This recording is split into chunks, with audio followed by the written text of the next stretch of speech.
Hand model. Hey, I actually recorded that.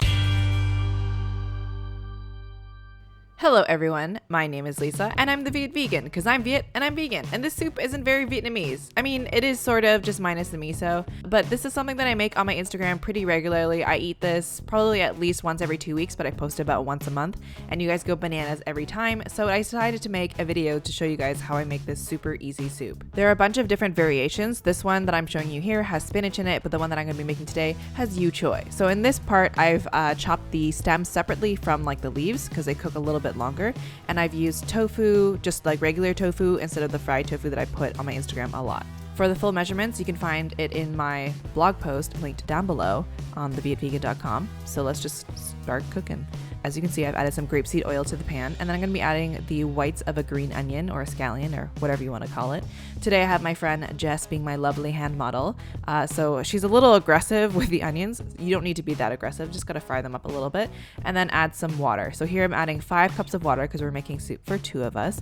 But my recipe online, I think it just makes 1. So I use 2 cups there, or you could do 2 1/4 cups if you want a little juicier. So here we have some mushroom broth powder. You guys have seen me use this a lot before. You can just use vegetable broth powder if you want, but this is the one that adds extra umami deep flavor. I have another video where I show you the packaging in it if you want to see what it looks like. So cover the pot and let it come to a boil. It shouldn't take that long, but once it comes nice and bubbly like this, you can start adding the rest of the ingredients. So here I've chopped the stems from the choy a little bit smaller. They're separate from the rest of it because it takes a little bit longer to cook. The ones that I bought were actually quite thin, so I didn't cut them in half, but if yours are bigger, feel free to cut them in half so they cook faster. Depending on the size of your stems, you might need to cook them for maybe a minute, 2 minutes. Just wait until they start getting softer. You'll notice them getting kind of like a brighter green, and that's how you know when you can add the next ingredient. So here I'm adding some firm tofu.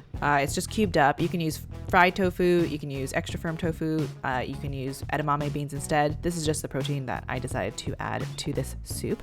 And it just kind of absorbs the flavor of the broth if you press it, but I didn't really bother, so it doesn't really matter. Now you can add the rest of the greens. This is just the tops of them, and so you just add them in. Sorry, I sped this up just because it took a little bit longer. And so you just kind of push it into the broth and just let it cook. Choy takes a little bit longer to cook than some other greens depending on what you're using. I've used kale before. Kale actually takes about the same amount of time as choy, but spinach is very quick. So just be wary of what greens you're using. So now we're adding the noodles. These are mung bean noodles that I've soaked ahead of time in some hot water to just kind of like constitute them a little bit so they don't soak up all of the water when you are cooking them in the broth. And you just kind of push it into the broth and just let it do its thing. You just kind of mix it all up. Now these noodles are my favorite noodles, so these are the only ones I'll ever use in miso soup, but you can use rice noodles, you can use shirataki noodles, sweet potato noodles, soba noodles. You might have to cook them separately from this and not just cook them directly into the soup, but this is just what I do. So the thing that makes miso soup so good for you is actually the probiotic properties of miso. So you don't want to kill off all the bacteria by cooking it into the hot soup, so you mix it separately and add it at the end. So here I've added a little bit of the broth and I'm kind of making like a weird miso slurry out of it. You just kind of like mix it up separately until it's all dissolved. So here I'm just checking to see if the soup is all done, the noodles are cooked, and if they are, you add in the rest of those green onions. I often forget this, so don't do what I do, don't forget them. So just mix it all in. You don't want to like cook them so that they're like crazy dissolved. You just want to make sure that they're not like, super intense. So turn off the heat, and now it's time to add the miso. So here's the slurry. I thought I was totally done, but there's still some chunks, but that's okay.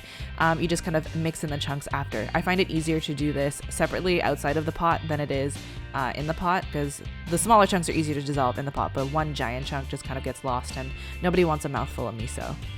Now I use this weird scoopy nesty thing just to get all the goodies out, and so I can divide it easily into 2 separate bowls, and that way it's like sort of even.